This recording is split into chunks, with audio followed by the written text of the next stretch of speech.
Was really great news when we heard that they were going to extend the eviction moratorium to the end of June. I think a lot of people were really worried about what would happen if that expired at the end of March.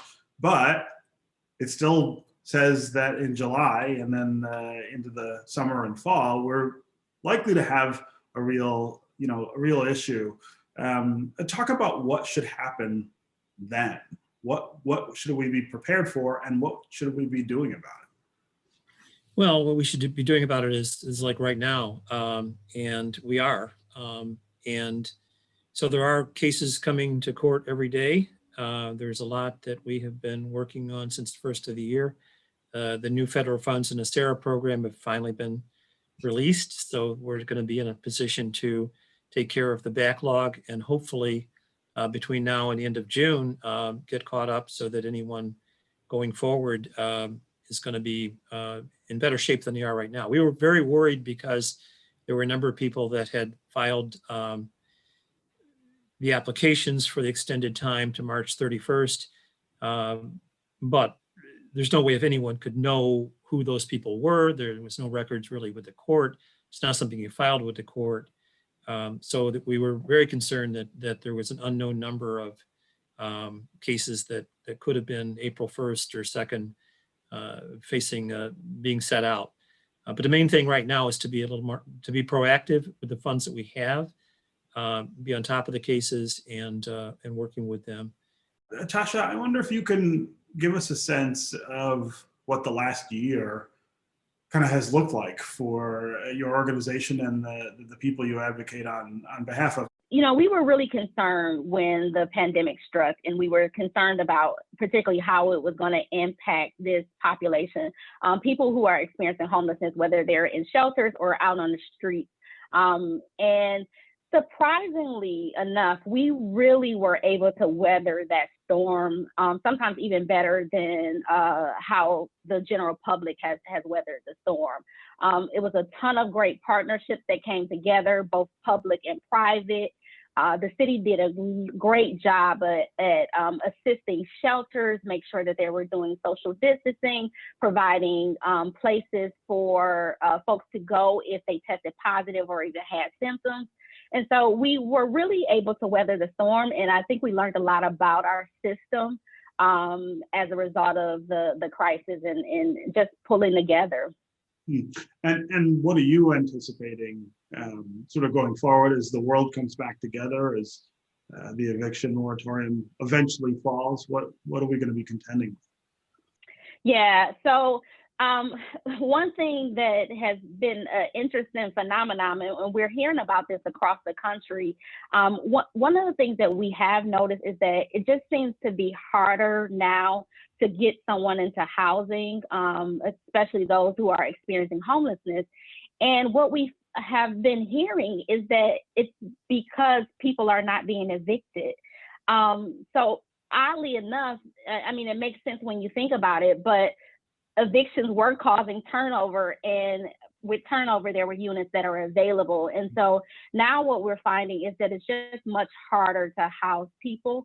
And we anticipate that might keep up for a while. So I think one of the things we're faced with is really getting creative with how we outreach to our landlords and our private market. And then also just thinking about like how we can more be innovative in solutions to finding housing for people experiencing homelessness. Yeah. Ted, I have gotten a number of emails or Facebook messages from landlords and their advocates who have said that they feel like their concerns and their interests haven't been addressed sufficiently during the pandemic. I would imagine that you're familiar with those arguments as well, but I want to give you a chance to address that. What? Yeah. I mean, landlords have to make money to maintain the units that they provide for people, even low income people, and a lot of them have gone without a lot of money over the last year. Where should that problem rank in our consciousness? I think it's ranked pretty high. I just want to piggyback a little bit on what Tasha had said. The other issue with finding housing is landlords' reluctance to take people who are unemployed, getting unemployment, have had a recent past problem paying rent. So there's a combination of things, but it is a real serious problem. But certainly, we've seen a lot of landlords that have been hurt by the pandemic, as have just about every business that you can think of. I mean, one of the other ways of looking at it from the previous program, the eviction diversion program last fall, is that this was a program that was paying 90%, requiring the landlords to take a 10% hit on their rent. And we had a fair bit of pushback on that.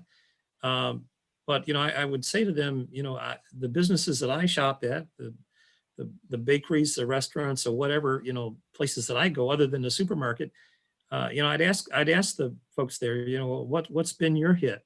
Would 90% of your profits for the last year, would that have been okay?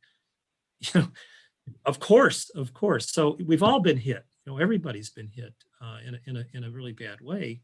And certainly landlords have too. And I know there's some that have advocated for, sort of the free rent thing. And I said, we've not been out on that. We need to find ways to help tenants who are struggling to pay the rent because it's the right thing for them, but it's also the right thing for the landlord as well. But there's going to have to be some sort of a loss that everyone's taking and sharing it equally. Now, the new program that's coming in is much more generous than the last one. It can go back for some tenants as much as 12 months and pay fully.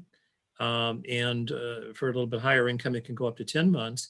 But there still may be situations where landlords need to take a little bit of a loss. There are tenants that owe even more than that. But if a landlord could get the last 12 months worth of rent and they have to forego a month or two, that doesn't seem like that's unfair, given what everyone has gone through. Yeah. Tasha, I'm curious about what you think we've learned in the last 12 months that might fundamentally alter the way we think about these issues going forward. I've been talking to people in lots of different sectors about, the sort of accidental discovery of emergency. Crisis creates all kinds of innovation. And sometimes there are innovations that we say, hey, that actually works better. I wonder if you've seen things in homelessness or housing that would fall into that category. Absolutely. I think we've learned some things about funding, for example. We often relied a lot upon our government partners to be able to provide the funding that was necessary in order to move people into housing or to keep people in their housing. And we've known for a long time that there's some shortfalls to that. There are a lot of people who may be screened out because of different criteria and things of that sort. And so what we saw during the pandemic, though, was really an interest from the private market, from the foundations and even corporations really coming to the table in a way that they had not come before, and being able to provide resources that were more flexible. As Ted talking about the program that they're implementing right now. We used to only be able to see people with area median income of, at most about like 50%, and this goes up to like 80%. So just seeing different resources that are coming to the table that are allowing us to more fulsome meet the needs of the household. I would say that that's one thing we've learned. I also think that we've learned that